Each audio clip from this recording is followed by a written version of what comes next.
Hey there, sports fans. How are you? I'm all right, thank you. Welcome to the 10 Yards Back Rugby League YouTube channel for my predictions for round 23 of the Betfred Super League 2025. Listen, I remember back in round 9 saying we were almost there. We're almost at the playoffs, but this really does smell like playoffs right now, doesn't it? The fixtures this season have really amazed me because they've been good the whole time. There's always been a good matchup to be had. So when teams are doing well, they just so happen to be playing other teams that are doing well. Now we're at the back end of the season. Seems like we've got a couple of playoff games every week. Now, I understand that probability says that's going to happen, but it's still nice to have it, isn't it? So why don't we have a look at the fixtures for this week? I just thought this week was going to be worse than it was, I'll be honest. I knew that Saints were playing Hull FC, and I didn't expect there to be these, I'm going to say, three really good clashes. You can probably see the ones I'm talking about right now as you look at your screen. So we've got Leigh versus Hull KR opening the fixtures on Thursday. Saints play Hull FC Friday, and Leigh also do apparently play Salford on Friday as well. We'll see how that goes. Catalans versus Huddersfield on Saturday, and then Sunday, a double Sunday header, ladies and gentlemen, with Huddersfield taking on Warrington, skip it, and Wigan taking on Wakefield. The rematch of the duel in Wakefield's 2025 crown, Wigan versus Wakefield. They are really looking forward to heading to the Brick Community Stadium to take on the Warriors. So why don't we break these things down, have a look, see what old Jim thinks is going to happen before he embarrasses himself. Here we go. Thursday night. What a treat. What an opener to the round. Like I said, this has the ability to be the game of the round. Leeds take on Hull KR at Headingley. Now, on paper, these two teams are remarkably similar. You know, average meters per game, average tackles per game, average carries per game. It's all very similar, you know, within plus or minus probably about 5% on either end. Where these teams really differ is in clean breaks, runs from dummy half, and kicks per try. And I think, to be honest, Leeds excel in all of these to the tune of about 40%, which means that, you know, I sort of said it earlier in the year, Leeds have this ability to become that reactive team. The kicks, you know, whatever. Jake Connor is a kicking wizard this year, so that'll be why the kicks per try is beneficial. They only need about 4, whereas I think Hull FC do about 6 kicks per try, hence about the 40% margin there. The clean breaks and the runs from dummy half is because of that reactive nature that Leeds can just kind of switch on. You know, I mentioned it, when was it, round 18, I think it was, when Leeds played Saints at the Totally Wicked, and you could see it build, and the Saints really put a lot of effort into stopping that, as did Leeds, to be honest, because the amount of errors in that game were uncharacteristic. So, what I'll say is Leeds' path to victory here in this game, I think, is controlling the ruck, not letting the ruck get out of control, and then if there is an error, if there is a poor line, which, you know, means that, you know, if they control the ruck so much that they end up gaining some meters because of a poor kick or something like that, Leeds do have the ability to switch on that weapon and become reactive and actually make a lot of meters. Miller, Hall, Hantley, Newman. The back five, I don't know, I think it probably is it Edgell playing on wing at the weekend. him or Lum, doesn't really matter. The Leeds back five really have the ability to chew up the meters, and Hull KR are going to know this. So for Hull KR, really, it needs to kind of be business as usual. Mind the errors, because if you give Leeds any territory, you're gone basically. Or you're not gone. You're a worse position than you would be with other teams like, I don't know, Hull KR or probably even Saints or someone like that.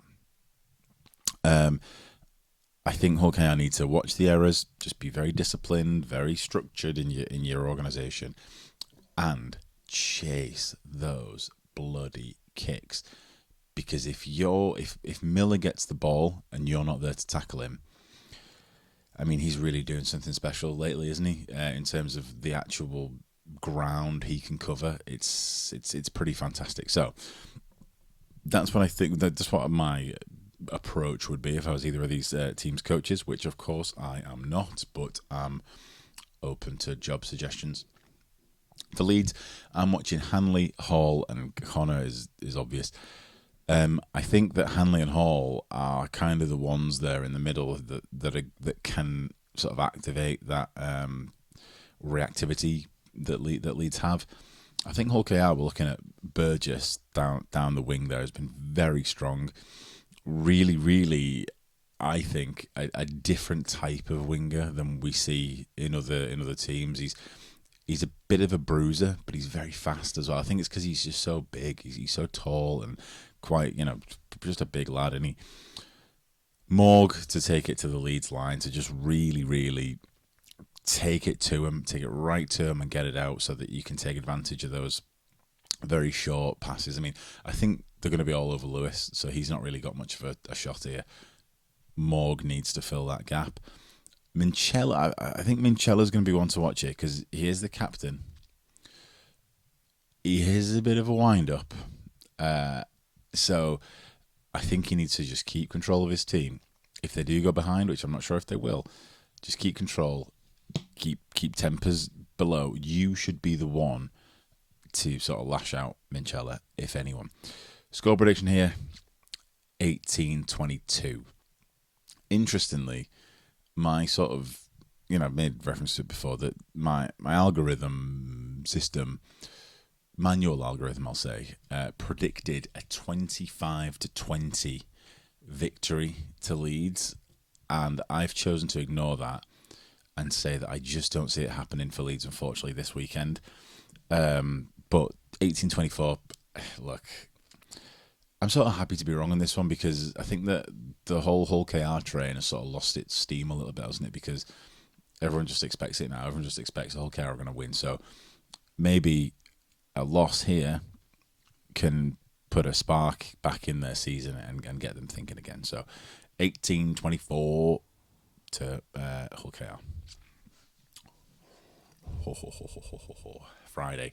This is one that I'm excited to see for a couple of reasons.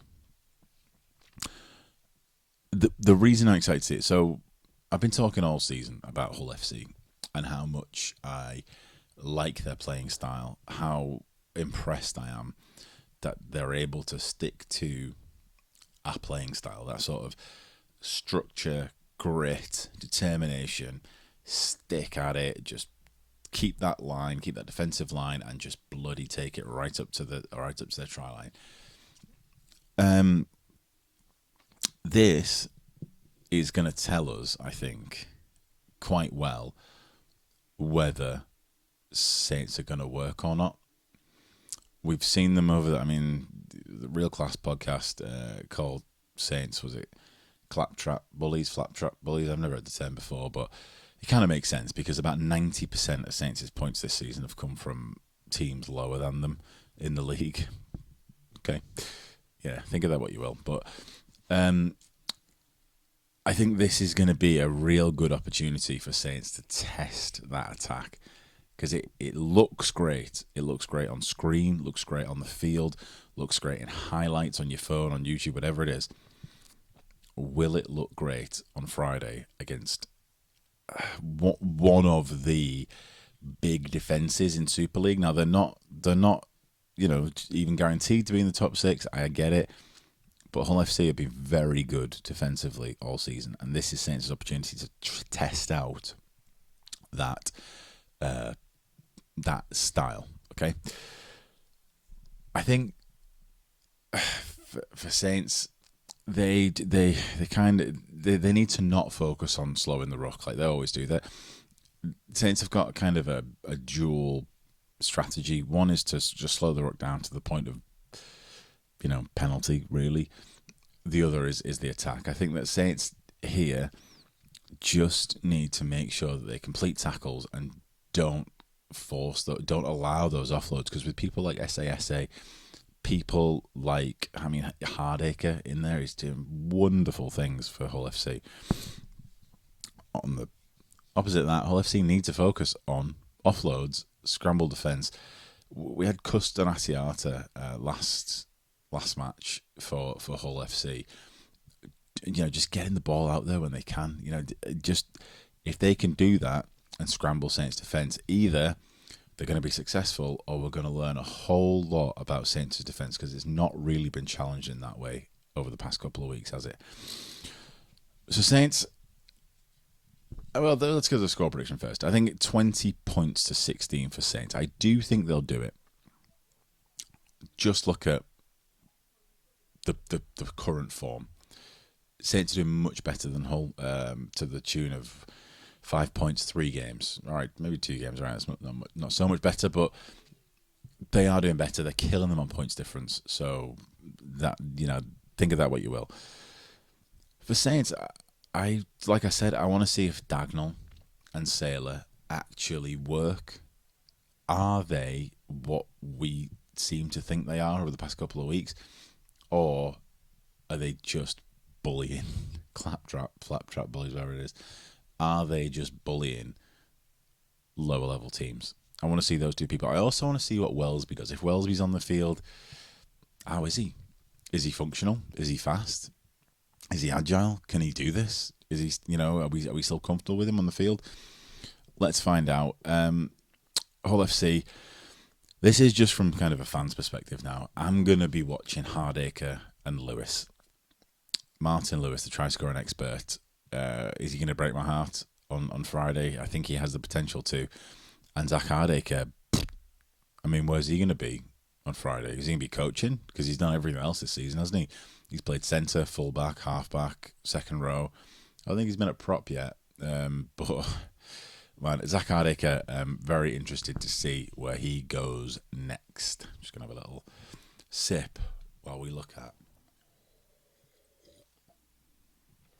Leigh and Salford. The other Friday night game. Skip it.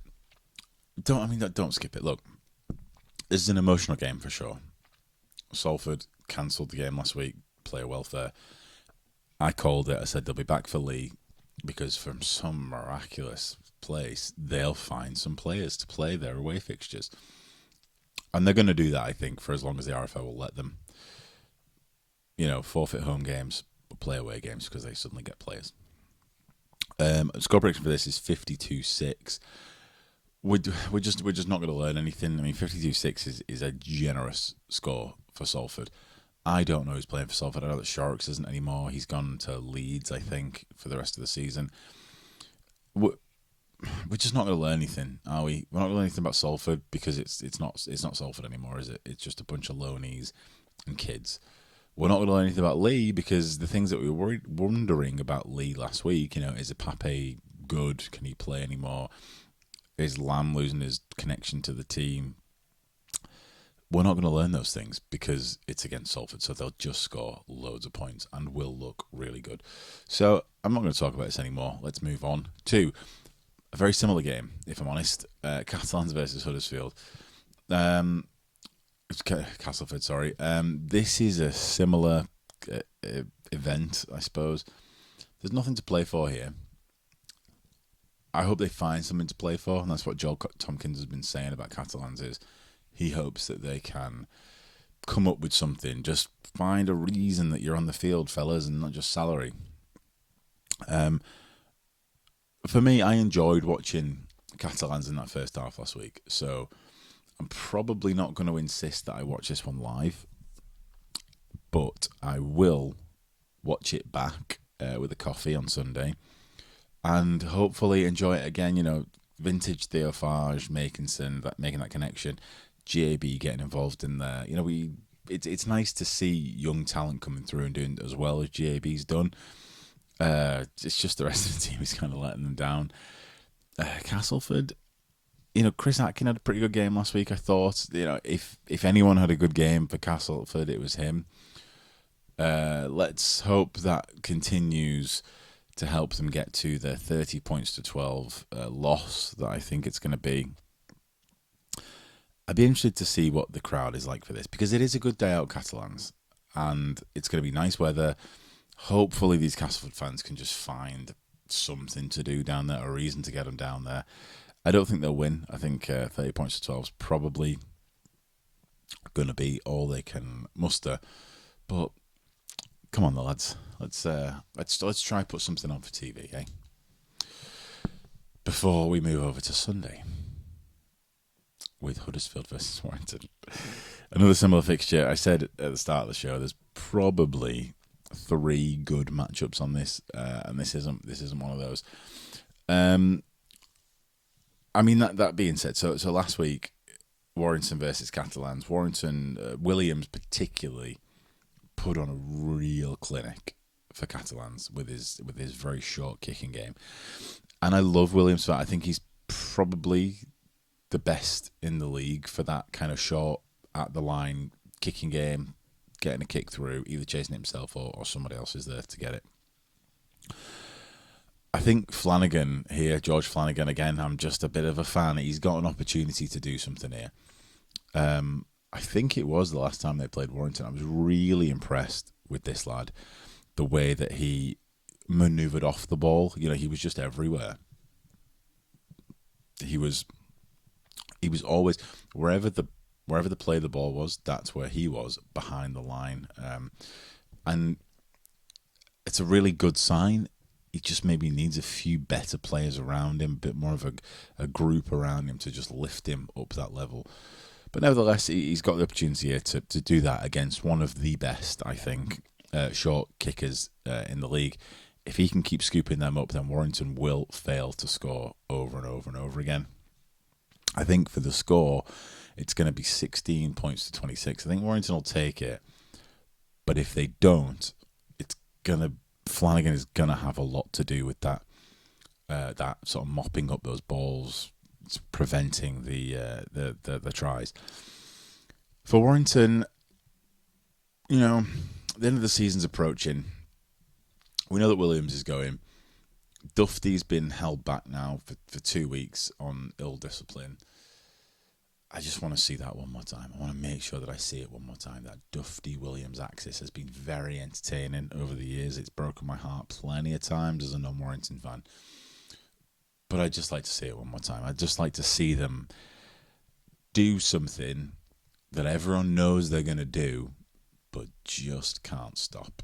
So, hopefully, 16-26 to Warrington on Sunday. But that's not the best game, is it? Because also on Sunday, we have Wakefield's revenge. Not Wakefield's, Wigan's revenge. Because Wakefield are heading over to the Brick, baby. It's Wakefield versus Wigan at the Brick Community Stadium. This is like Wakefield beat Wigan earlier on in I think it was late June. It was when Wakefield just shocked the whole rugby league community in the UK and Europe by, I would say, battering Wigan with half a squad. And Wigan had a full squad. And this was kind of the start of Wigan's, what's the opposite of purple? Orange patch? I don't know if that's the term. The start of Wigan's sort of rough patch of form was that Wakefield defeat. So, the big question is, can they do it again?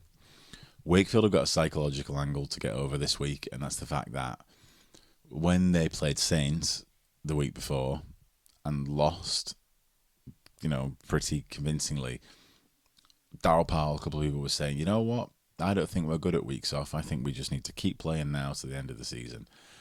And then Salford went and cancelled a game on them. And Wakefield probably got, I'll be honest, as a payment, probably got fewer points than they probably would have scored, given if the game had happened. So there is that. The other thing that is a bit of a mystery is, will Bevan French play? Will he be on the field, and will he be? He'll be good. Will he be fit?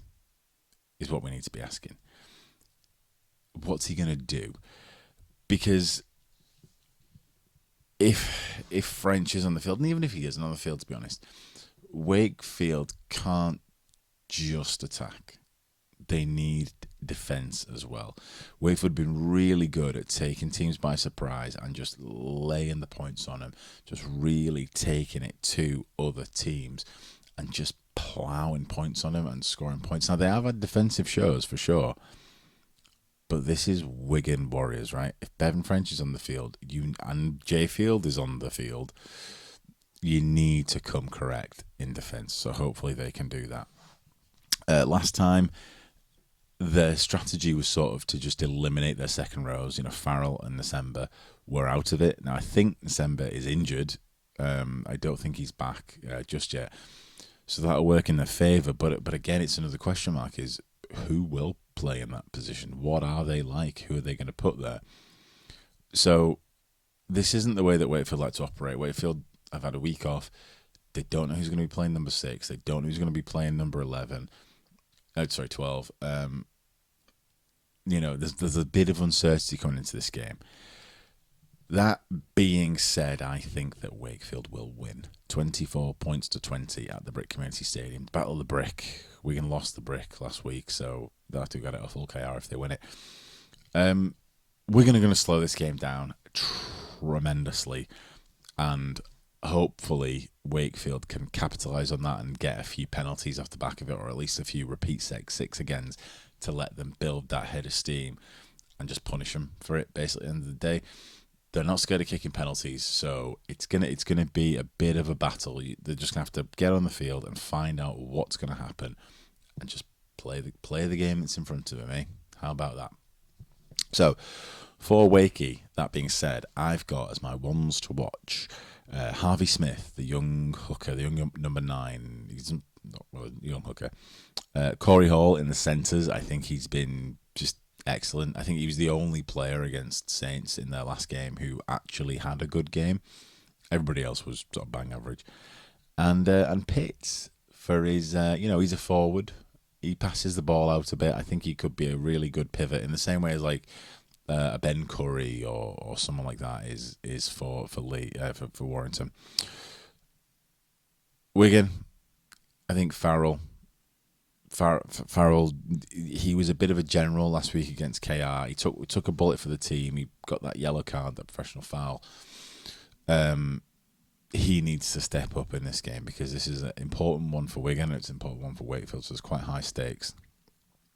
Smith was, I don't like being too negative. Smith was pathetic last week with some of the stunts that he pulled. Let's see if he makes it up this week with that just really good kicking game, that fantastic kicking game that we'd love to see for England, let's be honest. Let's see if he can bring it to this game. And Marshall.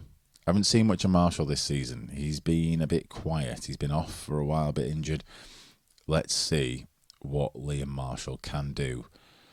Because he can do it all, can't he? Anything that you want a winger to do, he can do it to the very best level. So let's see if he can pull it off against Tom Johnstone or Lackey Walmsley. That sounds interesting. All right, guys. So they are my predictions. Winners for me: Hull KR, Saints, Leigh, Catalans, Warrington, and Wakey. Who do you think's going to win? Let me know in the comments. Like, subscribe, head over to X. Putting more stuff out there now. Give us a follow if you want to, and if not, I'll just see you next week.